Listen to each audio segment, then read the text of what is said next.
मुंडा लाहौरी आया मंगण हक तेरा।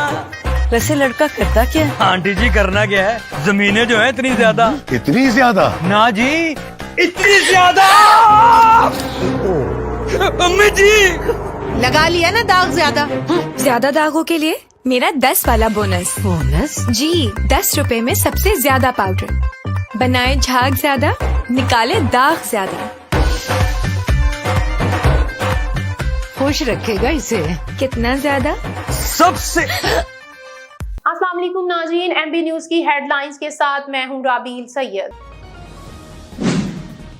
9 मई केसेस फौजी अदालतों को फैसला सुनाने की इजाजत।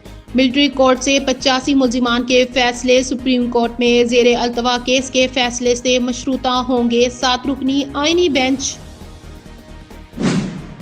मदारिस बिल कानून बना तो आलमी पाबंदियों का खतरा है, सदर जरदारी। मदारिस सोसाइटीज एक्ट के तहत रजिस्टर हों तो FAFT और GPS समेत दीगर पाबंदियां लग सकती हैं। ऐवान सदर के 8 एतराज़ात। ईंधन ज्यादा पैदावार कम, ऐसे बिजली घर फौरी बंद, वजीर आजम का हुक्म। रेंजर्स एहलकारों पर गाड़ी चढ़ाने का मंसूबा अडियाला जेल में बना। इमरान बुशरा के खिलाफ दोहरे कत्ल का मुकदमा दर्ज। न्यूज स्टूडियो से फिलवक्त इतना ही। देखते रहे एमबी न्यूज, क्योंकि एमबी न्यूज है मिलियन ब्रॉडकास्टिंग न्यूज नेटवर्क।